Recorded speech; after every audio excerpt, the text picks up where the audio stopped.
El teniente Joseph Smith sacó su bombardero en picado Dauntless de un banco de nubes y contuvo el aliento al ver una docena de barcos muy abajo en el lado sur. Rápidamente radió al portaaviones Lexington. Contacto, 2 portaaviones enemigos, 4 cruceros pesados, muchos destructores. Había encontrado la fuerza de ataque japonesa de portaaviones. Exactamente 2 minutos después y aproximadamente a 200 millas al sur, el oficial de la Armada Imperial Japonesa, Kenzo Keno, giró su avión torpedero Kate y se sintió eufórico al descubrir una escena similar en la superficie del océano. Avistados los portaaviones enemigos, informó a la base. El clímax de la batalla del Mar del Coral había comenzado. La batalla fue históricamente significativa, conocida como el primer combate en el que los buques de las flotas opuestas no se avistaron ni se dispararon entre sí directamente.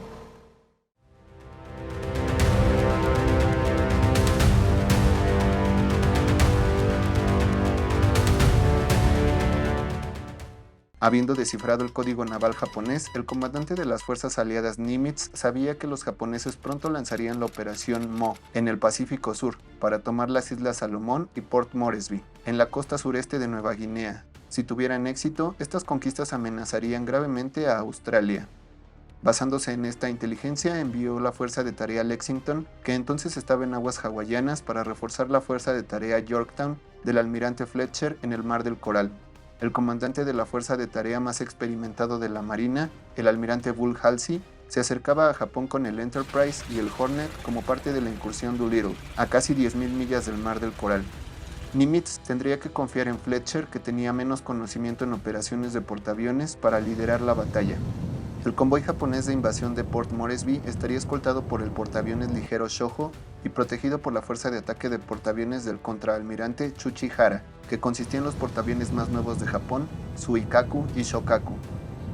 El 3 de mayo los japoneses irrumpieron en las Islas Salomón y tomaron Tulagi.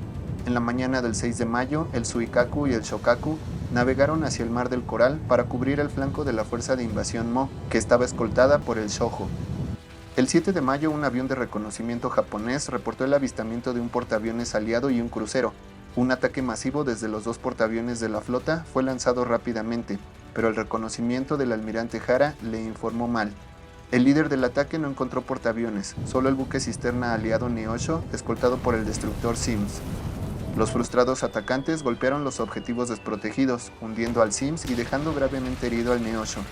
En este punto, un avión de reconocimiento del Yorktown radió un informe de contacto de 2 portaaviones de la flota japonesa. Fletcher actuó decisivamente lanzando 93 aviones desde ambos portaaviones, pero su suerte resultó ser tan mala como la de sus oponentes. Poco después de que las grandes formaciones hubieran volado en dirección al informe de avistamiento, se descubrió que el avión de reconocimiento tenía un equipo defectuoso. Fletcher, muy irritado, recibió después la alerta de ataque sobre el ahora herido USS Neosho, con incertidumbre sobre si los atacantes eran aviones terrestres o embarcados. Pronto, sin embargo, recibió el informe de avistamiento de un portaaviones ligero japonés con escoltas a 40 millas de su destino de ataque aéreo. Fletcher dirigió su formación hacia el nuevo objetivo de oportunidad. Este nuevo objetivo era el portaaviones ligero Shōjo. Los 6 Zeros de patrulla aérea de combate del Shōjo intentaron dispersar a los atacantes, pero fueron superados. Sufriendo 13 impactos de bombas y 7 de torpedos, el Shōjo se hundió en menos de una hora con más de 3/4 de su tripulación de 834 hombres. Al día siguiente, el 8 de mayo, Fletcher envió 18 exploradores en una búsqueda de 360 grados al amanecer, mientras que el contraalmirante Hara envió 7 aviones de búsqueda. Casi simultáneamente, las fuerzas de ataque de portaaviones opuestas se avistaron mutuamente. Las dos fuerzas estaban a unas 240 millas de distancia y ambas flotas avanzaron a alta velocidad, cerrando la distancia rápidamente. Fletcher lanzó 75 aviones desde los 2 portaaviones, comenzando a las 9 a.m. 10 minutos después, Hara lanzó 69 aviones desde el Suikaku y el Shokaku. Ayudados por los vientos de cola, el grupo aéreo del Yorktown alcanzó su objetivo primero. Mientras formaban su ataque, el Suikaku desapareció en un banco de niebla, así que concentraron sus esfuerzos en el Shokaku. Los bombarderos en picado comenzaron su ataque al Shokaku a las 10:57 am. Los 2 portaaviones estaban protegidos por 16 cazas Zero liderados por el suboficial Tetsuzo Iwamoto. el principal as de la Armada Imperial japonesa con 14 derribos en la campaña de China, quien sobreviviría a la guerra con 80 derribos. De inmediato se hizo evidente que esta iba a ser una misión mucho más difícil que hundir el desventurado Shōjo el día anterior. Los Douglas TBD Devastator no lograron impactos de torpedos en el Shokaku, pero los bombarderos en picado Dauntless registraron 2 impactos de 1000 libras que incendiaron la cubierta de vuelo. Media hora más tarde, la fuerza de ataque del Lexington llegó y logró otro impacto de bomba de 1000 libras en el ya incendiado Shokaku, aunque logró evitar los 11 torpedos lanzados contra él. El Shokaku, ya incapacitado, había sufrido más de 200 bajas, y con su cubierta de vuelo gravemente dañada, ya no podía lanzar aviones. Se retiró hacia el norte, dejando al ileso Suikaku para continuar la batalla. Era hora de la venganza sobre los japoneses. El radar de Lexington detectó los aviones japoneses que se acercaban a una distancia de 78 millas.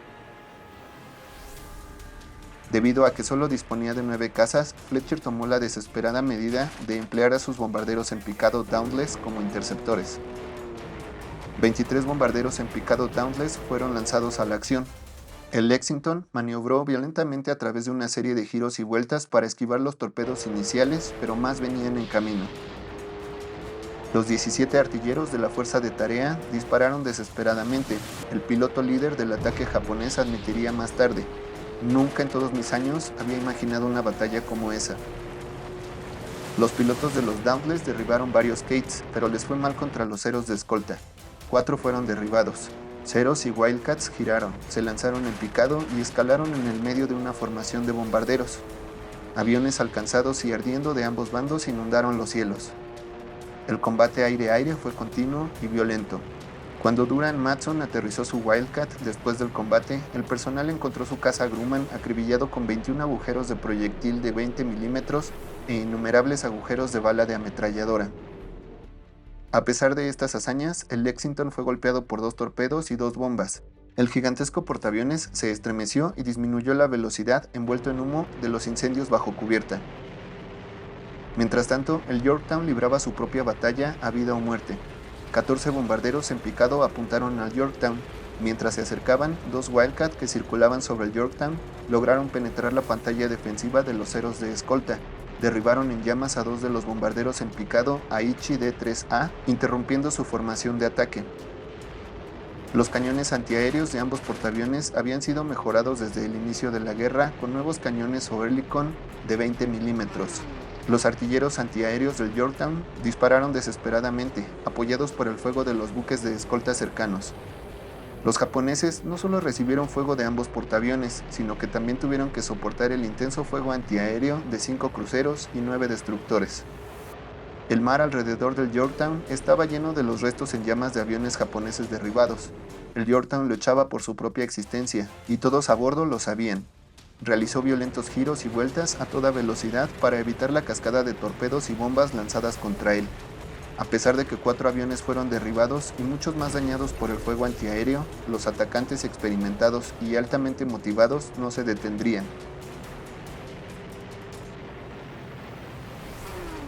A las 11:26, una bomba explotó a pocos pies del lado de babor del Yorktown.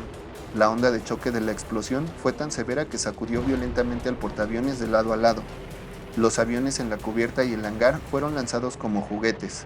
La explosión causó un daño interno significativo. Los remaches a lo largo de las juntas en el área fueron cortados o volados, abriendo agujeros a lo largo del casco. Decididos a vengar la pérdida del Shōjo el día anterior, los bombarderos japoneses en picado presionaron su asalto con gran fervor. A las 11:27, la suerte del Yorktown se acabó. Fue alcanzado en el centro de su cubierta de vuelo por una bomba perforante de 250 kilogramos con espoleta retardada, la cual penetró 4 cubiertas antes de explotar en un compartimento de almacenamiento, matando o hiriendo gravemente a 66 hombres. La explosión destrozó el radar del Yorktown y averió 3 de sus 10 calderas, lo que redujo su velocidad máxima en 6 nudos. La acción rápida de los equipos de reparación y el uso rápido de mangueras contra incendios a través del agujero de la bomba rápidamente controlaron el fuego debajo de la cubierta. Un equipo de reparación, con respiradores de rescate, entró en el compartimento lleno de humo para despejar los restos, recuperar a las bajas y extinguir los suministros humeantes. Otros 8 impactos cercanos estuvieron lo suficientemente cerca como para causar diversos grados de daño. El casco del Yorktown, por encima y por debajo de la línea de flotación, había sido perforado por metralla, lo que causó fugas y la ruptura de las líneas de combustible. Cuando los aviones japoneses se dirigieron de vuelta a sus portaaviones, fueron hostigados por interceptores Wildcat y Dauntless.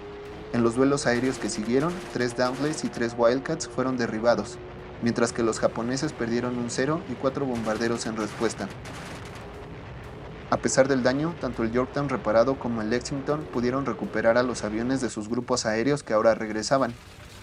Muchos de los aviones habían sido gravemente alcanzados.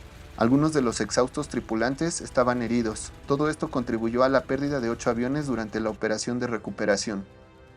A bordo del Lexington, a pesar de la devastación bajo cubierta, los equipos de control de daños lograron extinguir todos los incendios y restablecer las operaciones aéreas.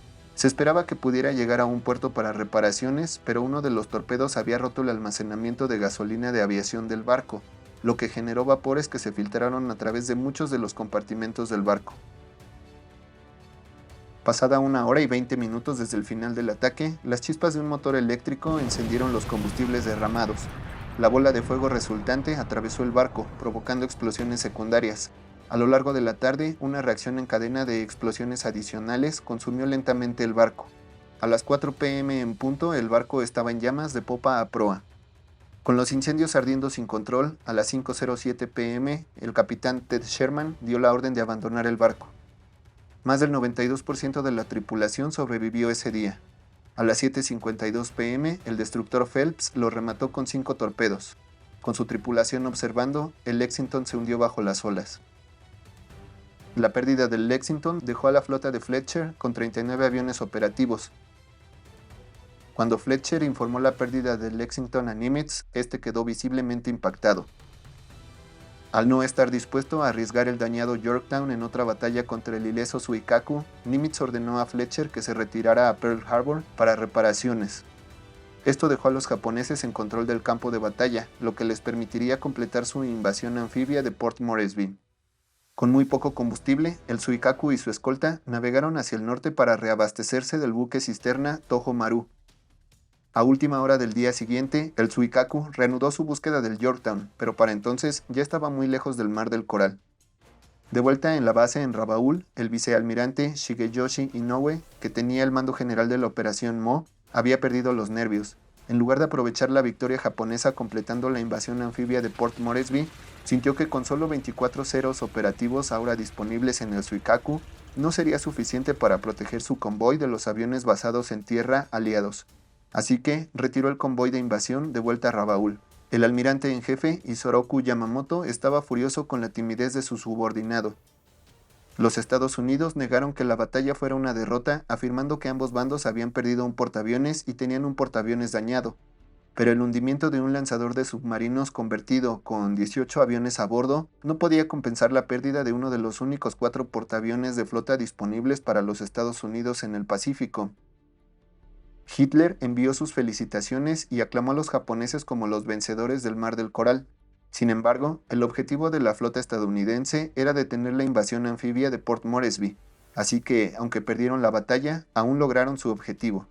No solo salvaron Port Moresby, sino que la campaña del Mar del Coral fue el punto de inflexión para las fuerzas japonesas en el Pacífico Sur.